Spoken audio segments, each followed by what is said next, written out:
Olá, professora, aqui é a equipe de Newton, Araújo, Lucas Romero e Pedro Vinícius. Essa é a segunda parte do vídeo explicando o projeto de coleções. Bom, eu vou explicar aqui o programa. A gente está usando o compilador, o IDE da Eclipse. E essa aqui é a janela principal, a classe da janela principal. Essa janela principal é onde tem o main e é onde chama o primeiro objeto que vai mostrar a primeira interface. Ela chama o objeto da classe GUI. A classe GUI ela possui 4 botões, botão 1, 2, 3, 4, sendo que cada botão desse você tem a opção de clicar em livro, CD, revista ou DVD. Esse trecho de código aqui mostra a implementação da imagem, do ícone que você tem no botão, e assim que a pessoa clica, ele passa, se ele clicar em um, aqui eu estou implementando cada botão, a ação de cada botão. Se ele clicar no botão 1, aqui eu estou usando polimorfismo. Eu vou criar um objeto do tipo GUI2 e aqui eu estou aplicando polimorfismo. Estou fazendo esse objeto que é do tipo de GUI2 receber um objeto do tipo GUI_livro. Por quê? Porque GUI2, que é essa classe daqui, que extends JFrame, ela é a classe Py. E cadê a classe aqui? GUI_livro, essa classe daqui, ela herda de GUI2. Então, todos os métodos que GUI2 possui, GUI_livro também pode possuir. Então, aqui em GUI2, para dar um exemplo de sobreposição, usando polimorfismo, eu criei um método chamado método aplicando sobreposição, que imprime na tela um texto escrito classe GUI. E a GUI_livro contém esse mesmo método, que se chama método aplicando posição, precisa ter o mesmo nome, receber os mesmos parâmetros, mas que ela imprime da classe GUI_livro. Isso é um exemplo de sobreposição usando polimorfismo. Um exemplo de encapsulamento está aqui, por exemplo, na classe livro, que armazena um livro. Toda vez que eu chamar ela cria um livro. Todas as suas variáveis estão private. Os métodos set e os métodos get estão public.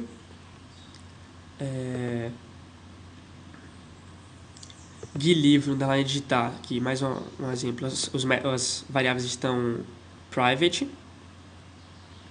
E agora eu vou continuar com a explicação do programa. GUI_livro, quando eu clicar na janela principal, se eu clicar, por exemplo, no item 1, eu vou ter a opção de adicionar um livro. Então eu vou criar um objeto da classe GUI_livro, que aí ele mostra uma imagem com 7 opções, que é adicionar, remover. Ele mostra uma tela com 7 opções, que é adicionar, remover, editar, procurar por qualquer atributo, exibir detalhes ou exibir quantidade.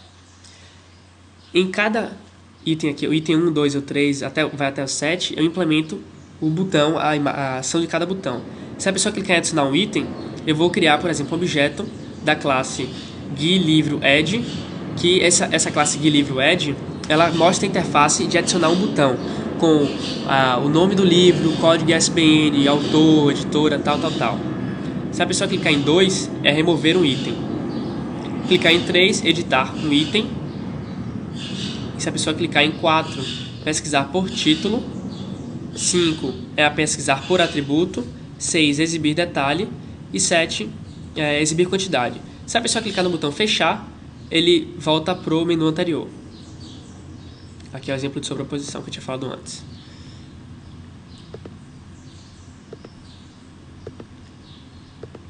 Bom, a classe livro_bib, essa classe aqui é a classe que vai armazenar a lista de livros que eu tenho.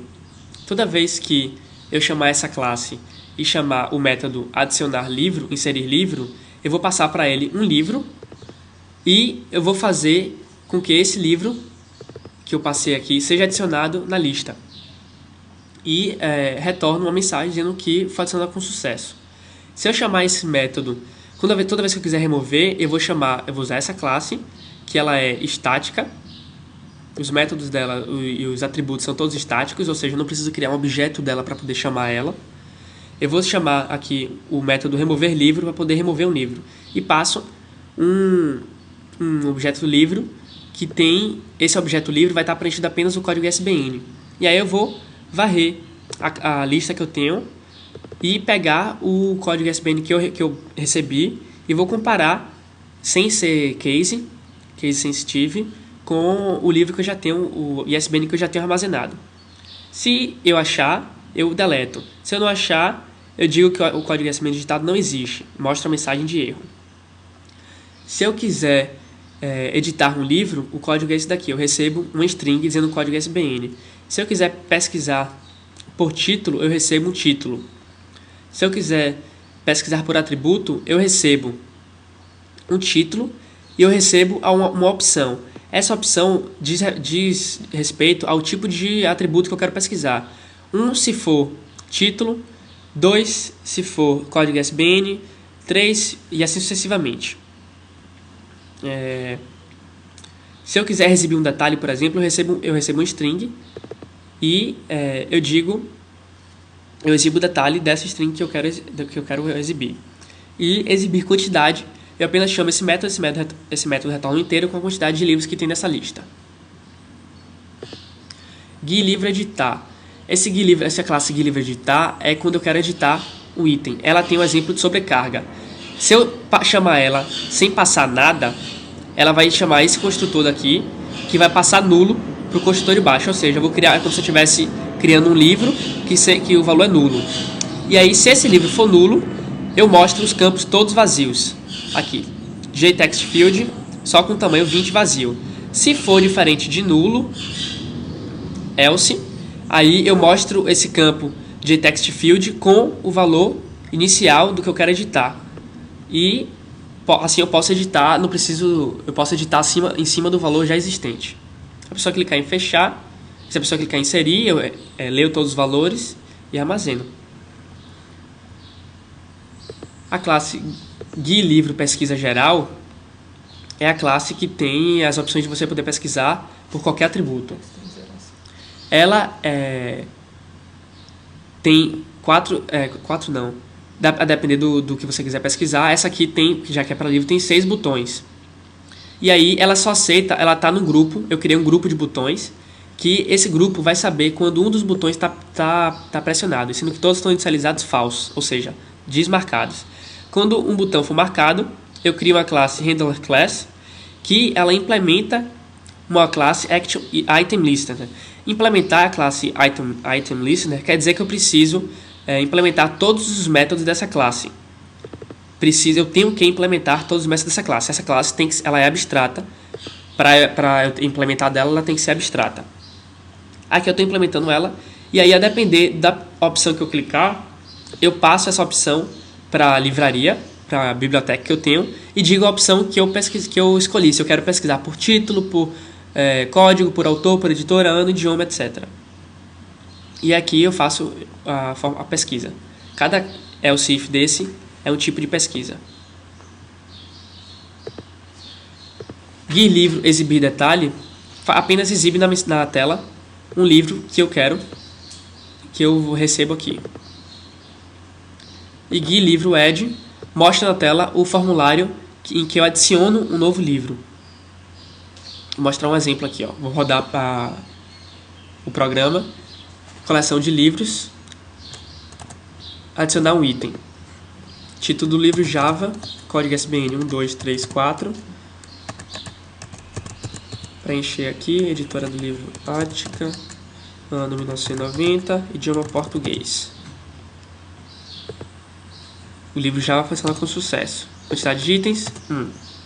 Exibir detalhes de um item, eu peço o código, 1, 2, 3, 4, ele exibe aqui os detalhes. Se eu quiser pesquisar por editora, eu boto a editora e ele exibe aqui o livro. Se eu quiser pesquisar por título, Java, ele exibe aqui o mesmo livro. Se eu quiser editar um item, eu passo o código ISBN, ele me mostra aqui, você viu que antes ele mostrou o formulário vazio e agora ele mostra o formulário preenchido. Se eu decidir cancelar, ele não faz nada com esse item, ele continua com esse mesmo item. Se eu botar para editar de novo, ele mostra o formulário vazio, 1, 2, 3, 4, e agora mostra o formulário preenchido. Vou sobrescrever o item que eu quero editar. Ele adiciona e deleta o antigo. Dessa forma eu continuo com o livro. Se eu quiser remover, Basta informar o código ISBN e ele remove. Dessa forma eu fico com 0 livros. Isso funciona também para CD, para DVD, ou para revista, desculpa, para CD. Posso pesquisar aqui. Não existe, porque eu não preenchi ainda. E para DVD, que eu posso adicionar, querer adicionar aqui ou não, ou exibir quantidade, no caso 0, ou voltar para o menu.